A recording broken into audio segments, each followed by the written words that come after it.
Hello, everyone. Yes, it's me, Darren Keet, and I am doing this very remotely at the moment, coming to you from our training ground here in Cape Town. We are in between trainings at the moment. So, just trying to find a better way and a quicker way to do this rather than having to go home. But today we bring you the match day 2 of AFCON with all the results and the games that were played and also the games that are to be played today. We have some very big fixtures coming up today. And joining me with you guys is a good friend of mine, Joe Crann, um, one of the UK's finest journalists. Joe, how are you doing? You're too kind, mate. You're too kind. I'm good. How are you? Good, very well, thank you.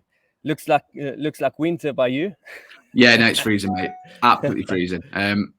No, I literally just spoke to my fiance in South Africa now. She's like, it's like 36 degrees there. So, yeah, a Yeah. slightly different weather where I am at the minute. No, it is. Yeah, it's overcast today, but still warm enough to wear a t-shirt. So Must be no, nice. no, no issues over here. It's okay. I mean, our overcast weather is probably your summer, so it's Yeah, fine. yeah. It's no Can't problem. really argue with that, mate. Yeah. Otherwise, you've been catching up with AFCON. You've been keeping up to date. A lot of things happening, right?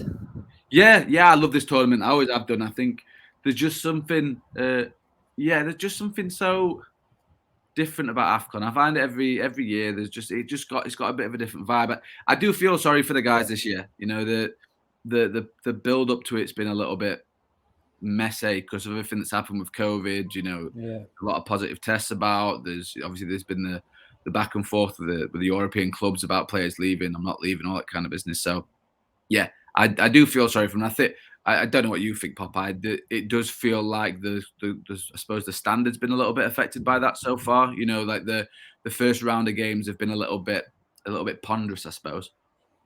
Yeah, I mean, obviously in 2019 when we went to Egypt, there was obviously a very nice build up to it. Everyone knew it was happening. I think obviously with COVID in 2021, when it was supposed to happen, there was uncertainty. Then it got cancelled, and then it was again a bit of uncertainty this time around. But yes, it is happening. But I think it does lack that bit of a buzz that's usually around the Afcon. I think you spot on there by saying. That it's just been a bit of a uh, not a bad build up, but it hasn't been the same. It's not the same feeling. But I'm hoping it picks up. Obviously, it is massive, regardless of how the build up is. The tournament is a massive tournament for players, so hopefully it does build up from here. And like you said, the first round of games, for me, in my opinion, first round of games is always a let's see how it goes type of thing. Yeah, you've Try not also to got loads of lose. people who don't want to lose as well, aren't they? Yeah, like it's always not just with the Afcon. You find it with a lot of tournaments that the first game people are just, I suppose, weighing each other up, and you don't want to lose that Exactly. first game. Yeah. Yeah, and you look at a team like Comoros who played yesterday. Um, no one really knows them. No one's seen much about them. So it's kind of like how do you take the game on? Where do you go from there? So you first want to get a feeling of things, see things out, and then take it on from there. No one wants to lose the first game, so it Yeah, definitely plays a big role. no, definitely. I mean, obviously, we'll jump straight into the results from yesterday. Senegal, not a surprising win, but a very lucky win in the end for Yeah, me. yeah, it was.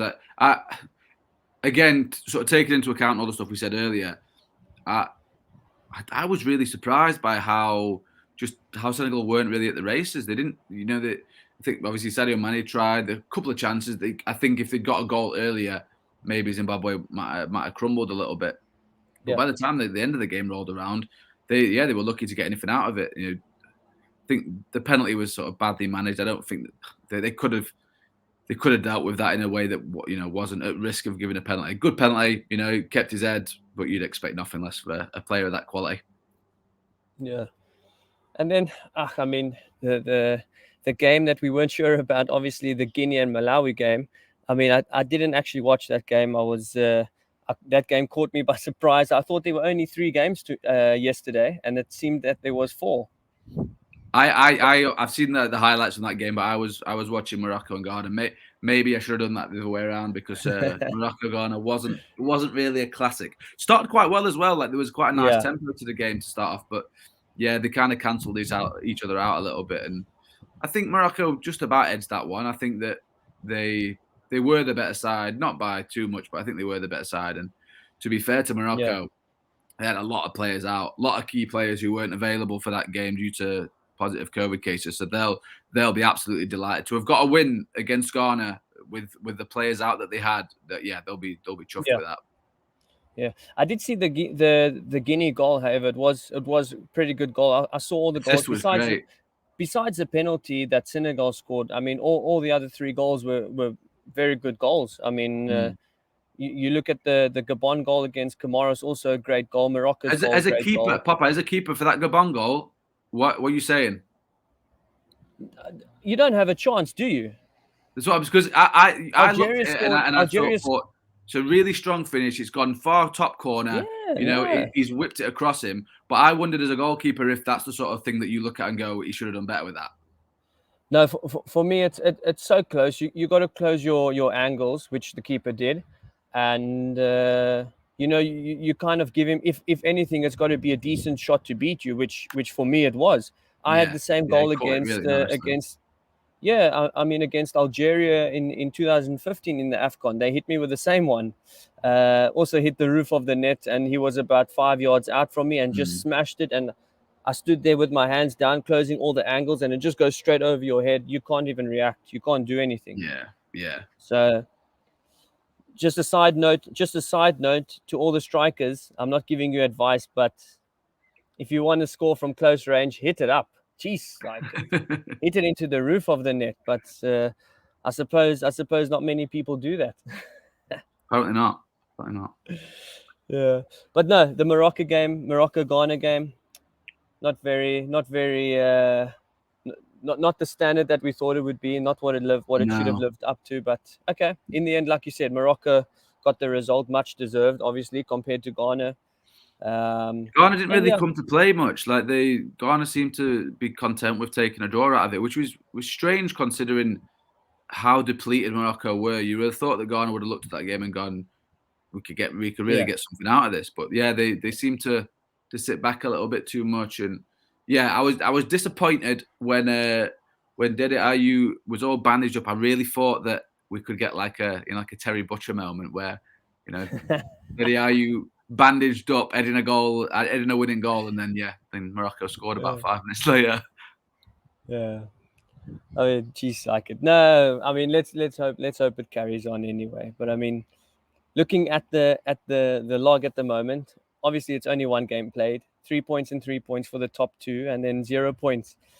Not much is going to change for the next few days, but it will definitely change after the next game. Group C, as the same as it gets, very plain and simple with that. But now with today's games, definitely for me, it's going to be some good games, and obviously 1 game stands out. Nigeria, Egypt's a beast of a game, isn't it?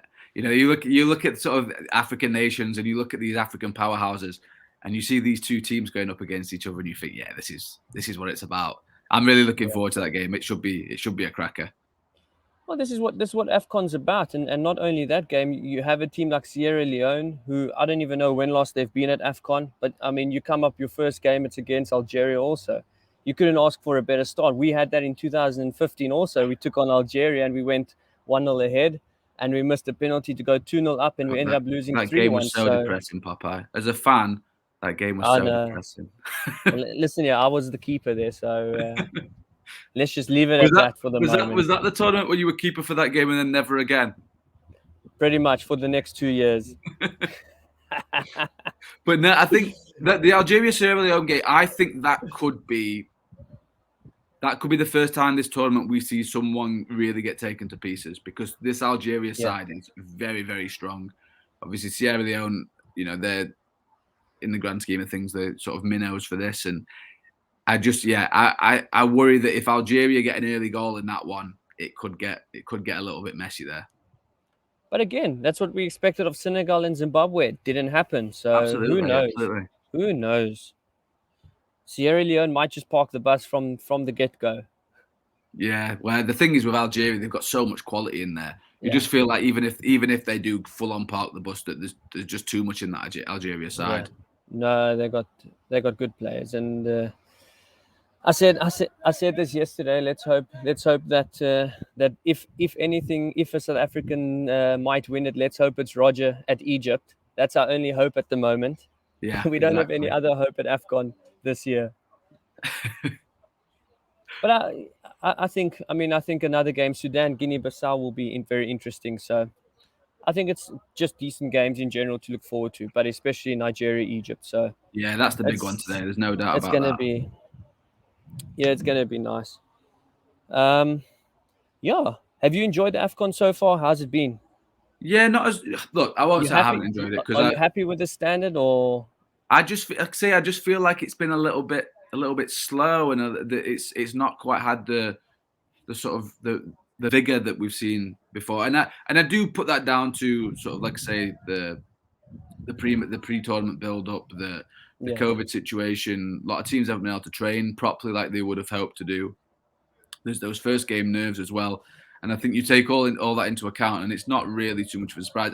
I fully expect the sort of the tempo, the standard. I expect all of that to sort of go up a notch when we come round to the yeah. second round of games. Yeah, it's also started a little bit earlier than normal. I know the last time we started on the 19th of January or something like that. So, I mean, even to start on the 10th, it's a little bit early compared. Is it early? Well, for me, it's a little bit early, just so soon after New Year. Like you Well, said, the you thing think is the that people. with the AFCON, it's strange in it because it changes so often. I mean, Yeah, over the course of the last since the AFCON started, we've seen AFCONs in like January, February, March, yeah. June. Like they've been all over the place. So that it's just one of Egypt, those tournaments when I suppose you just deal with it. yeah, Whenever AFCON is, Egypt was that's what it June, is. July. I remember Yeah, that. yeah, Um, and obviously we had a preseason, well, a pre-tournament camp in Dubai where it was like 45 degrees and we were dying, and we went to Egypt and was like 35 degrees and was like, oh, this is much better. This is cool. yeah, This is yeah. easy compared to Dubai. All part So of the plan. it did help. It did help. Joe, I know you like your tweets and things like that. So I'm going to bring up this tweet of yours, obviously about the Comoros national team. Uh, Interesting facts which you always seem to find about. The Comoros national team was only formed in 1979, only joined CAF in 2003, and only became a FIFA member in 2005. Now, 14 years after they began their first AFCON qualifying campaign in 2007, Les Kulankates are ready for action. It's a fish, by the way. It's a sort of fish. Is it? Yeah, that's their nickname. Yeah, I just think it's such a lovely story. It's the same when Gambia play. Like when Yeah, Gambia play, because obviously they're the two debutants in the tournament. I love that kind of stuff. And to be fair to him, yeah, they really held their own. You know, there was a lot said about I don't know. I'm not sure how you say it. I think it's the Comoros. I'm not actually sure. So forgive me for that. Comoros. But yeah, Yeah, I just feel like they really held their own. And look, Gabon took their goal quite well. Could have had a couple more, but yeah, it was one of those where you felt like they, I suppose, could be a little bit overawed by the occasion because it's their first tournament. I was looking at some yeah, stats about their side, and they've got basically got players from the top 6 tiers of French football all playing. So not from the Ligue 1, but from Ligue 2 all the way down to like regional divisions. They got players in yeah, their side playing there. So it's a proper underdog story, and they're the sort of things I like to see in these tournaments. It's always so nice when you see them come and not get a hiding because we've seen that in the yeah, past before as well. You know, yeah. these sides make their debut and they're all excited because they're making a debut and they get spanked. And I'm really glad that it didn't happen to them. And hopefully, same goes to be said for Gambia as well. Yeah. No, but I'm going to bring it up again. But what I like is like they are going all in. I mean, the players got kitted out with nice suits and things like that, so they're really like taking care of it. No, but You've it's got to make an effort important. for your first tournament, Yeah, haven't you? you want to feel good. You want to be a part of it. You want everything to go exactly the way you want it to go. So, I mean, big ups to them for bringing suits. I know with Bafana we had some suits eventually, but it took a while to get there in Egypt. Um, I remember that. but at least they got their suits from the get-go. You're arriving at the game in your suits, and then you feel good, you play good. Unfortunately they did lose, but hopefully they played as well as their suits made them look.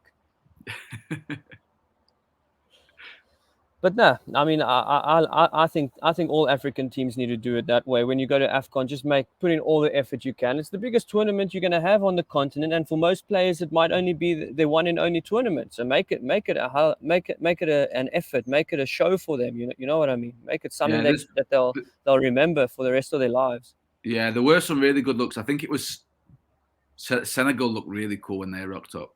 The Senegalese team were all Yeah, in matching outfits and stuff. And yeah, I just think it's nice, man. Like I always think it's nice yeah, when you look, like you look united. I suppose you have yeah. this, you have this vibe around your side, and when you're all on the same page, yeah. But I mean, that helps for everybody, doesn't it? It makes a big Well, difference especially like Bafana, we're always known for entering the stadium, singing and things like that, and then you usually have Dean in the middle, who's just singing looks along, but he doesn't understand what's going on, and I'm just just I'm looks just chilling awkward in the middle.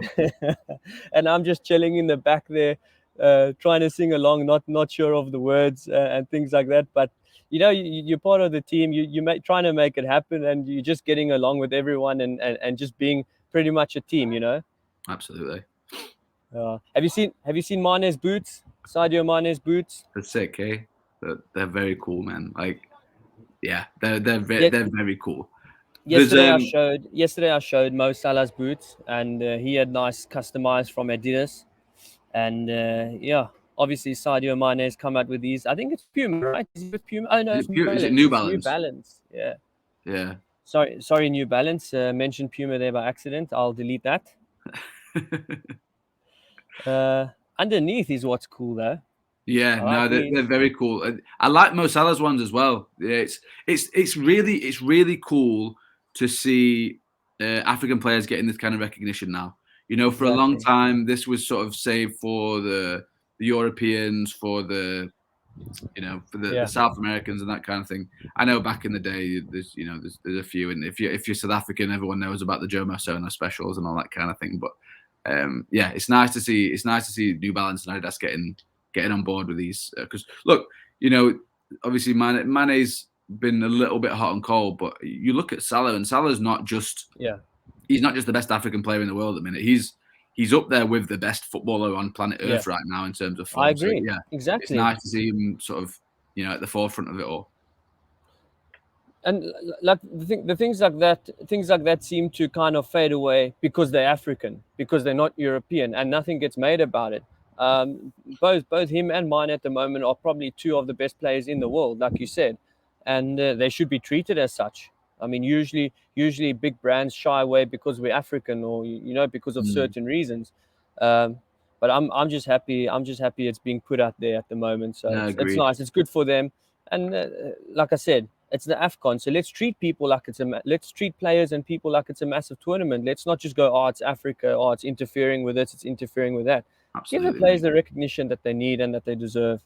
No, agreed. It's why it's so nice to see people like Ian Wright coming out and talking the way that he was. You see Ian Wright coming out, and all of a sudden people start to take notice, and Yeah, you need people like that to sort of give their voices to the cause, because that's yeah, when people, like I say, that's when people start to take notice of what's going on.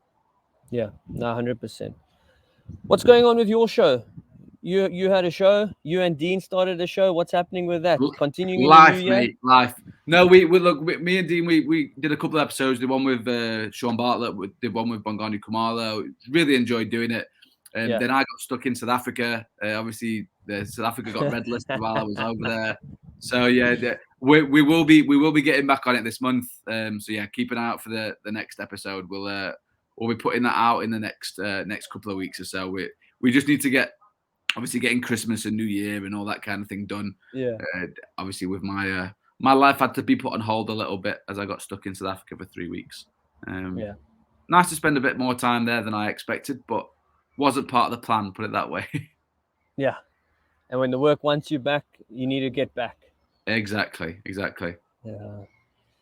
But Joe, other than that, thanks very much. I think it's been pretty cool. Hopefully you enjoyed it. I'll bring you back again next time. Definitely. Just a short one. Nice to just chat about it, get your point of view, seeing as you are someone that's so in love with African football and the AFCON tournament itself. So nice to get your point of view. A South African journalist who's born in the UK. Yeah, I definitely consider myself to be a South African journalist. You know, as much as I am from the UK, and I spent the first 21 years of my life there before I moved to South Africa. That 20 to 30 year old. I mean, Popeye, like that. That's an important part of your life, isn't it? And you become a lot of who you are then. So yeah, I definitely, no matter what happens, no matter where I end up, I'll always consider myself to be a South African journalist. Hopefully, it's not too long before I'm watching Bafana in an AFCON again, because it's absolutely no fun Let's without go. Well, it's according to schedule, it's next year, isn't it? We'll see. According to schedule, it's next year, so we'll have to see. But other than that, Joe, I appreciate it. Appreciate your time. Thanks so much. For all of you guys, if you haven't subscribed, if you haven't liked, please do it. We really appreciate it. Joe will appreciate it. And if you want to follow Joe on Twitter, it's at YesWeCrann. So, yeah, please do it. Joe, once again, thank you very much. And then I'll chat to you next time. Perfect. Thanks very Have a much. good Bye-bye. one. Cheers.